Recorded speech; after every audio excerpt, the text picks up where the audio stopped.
I will start first with a piece I wrote about the origins of Jason Voorhees. This is the start of the tale. Technically, Jason was supposed to be with the other children, but they preferred the freak to be away from them, and so did the counselors, who frequently left him unwatched. As the son of the head cook for the camp, he had been given a camp membership for free. But membership didn't mean he belonged.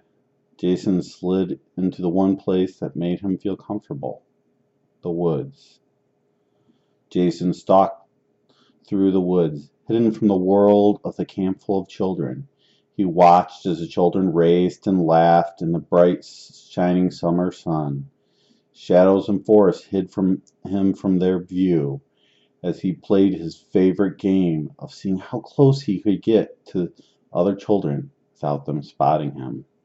Truthfully, he desperately wanted to join them, but he was afraid of their teasing and more afraid of the counselors who truly abused him. Children often pick on those who are different, and there was no question Jason was different.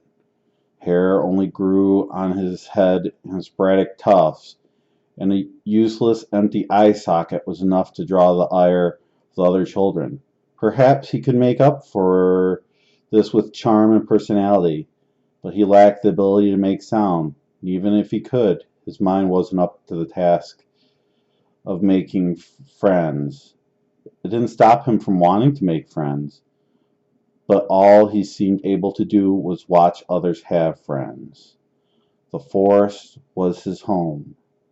When his mother wasn't around to give him the love he desperately craved, his mind absorbed the hills and trees in a way it never could the school lessons he had been given. Even the bears that rarely appeared in these woods were familiar to him and held no fear, for they were another part of the woods like him. A few snuffles in Jason's direction, and the bear would be on his way, trancing him with their power and their command of the woods. It wasn't long before the other campers were whistled into the cabins to work on crafts, leaving Jason alone to stare at the sun reflecting off the lake. Jason couldn't swim, but it didn't prevent him from loving the water. He rushed across the sun-heated boards in a hurry to the end of the dock to peer into the still waters of the lake for any fish. But a sigh of disappointment filled the air when he saw none. His heart was not one to dwell on the loss of one enjoyment when others were readily available, and with but a tiny hesitation, his legs were dangling in the water, enjoying the cool of the water on the hot summer day. The water rippled and danced with the movement of his feet, filling him with joy, drawing a smile to his face. A pause in Jason's play brought to him the knowledge he was no longer alone, as one of the dock boards creaked under the weight of an intruder. Startled, he turned quickly, jumped to his feet to spot three people staring at him with the joyful menace of a cat toying with a mouth, and he had no chance of escape. The chill of a winter blizzard was nothing compared to the chill of fear sweeping through Jason's soul. "What are you doing here, Jason Voorhees?" Hank Anderson smirked at his insult as if he was a brilliant scientist making a breakthrough discovery. He was a large teenager who used his early and large growth spurt to make many a child's life miserable. Hank enjoyed working at Camp Crystal Lake because he was always the biggest and loved the terror he inflicted. "Aren't you supposed to be with the other kids, you little freak?" No answer was really expected from Jason, who desperately looked for a way to escape, but he was surrounded by water, and his only path was through the three bullies.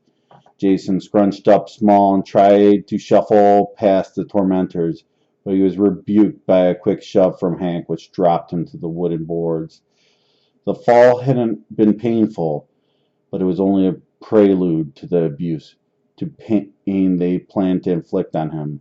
Jason curled into a ball and prayed for someone to find and save him, knowing it was perhaps his only hope to avoid what was to come. Melanie Hamilton watched the child in disgust because of how hideous she thought he was. Beauty was extremely important to the high school senior, but only the kind on the outside of a person.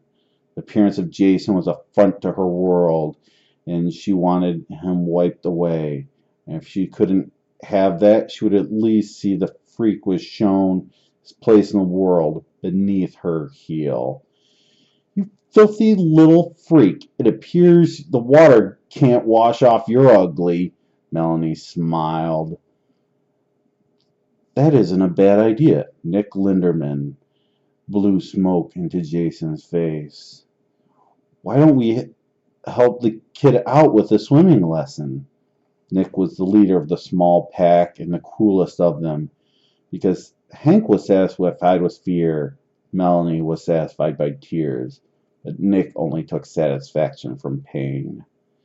His face could be considered handsome from a distance, but the lack of warmth in his chilling blue eyes soon destroyed the beauty for most. Nick hated Jason for the sole reason of him being an easy target. Only his mother made any real attempt to protect him, and she was usually busy preparing meals during the day. When Nick saw Jason alone at the end of the dock with no witnesses, it was a chance to have some real fun, perhaps even take the game of torture to a new level. "I don't think he can swim," Melanie frowned, not out of desire for Jason's survival, but more for concern for herself getting into trouble. "Who'll know?" Nick asked. "Jane and Henry are off screwing like rabbits instead of doing their lake duty, while everyone else is in at craft time, and the freak's mother is preparing dinner, so we don't have to worry about witnesses if we hurry. Besides, if he does live, how will the retard tell anyone what happened?" Melanie nodded with hesitation, but Hank was all evil grins as he reached for the scared child.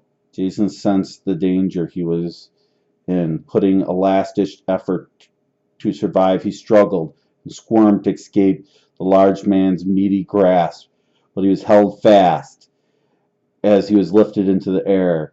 No one but the murderous individuals on the dock heard the loud splash as Jason's body struck the water, because other campers were deafened by the cacophony of noise as the joyous children's craft trails struggled to talk louder than the other camper in effort to be heard.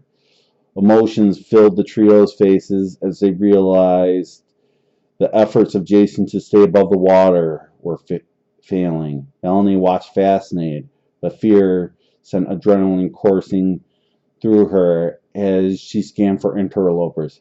Hank's face filled with joy of the power he had exerted over the life and soon to be death of another person.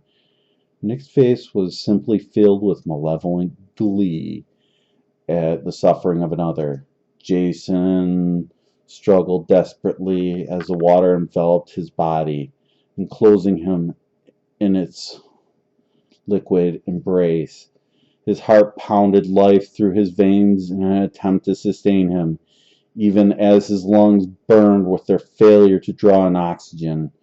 Jason attempted to scream or something or anything to cling to life, but it was doomed as he lost the fight to the surface.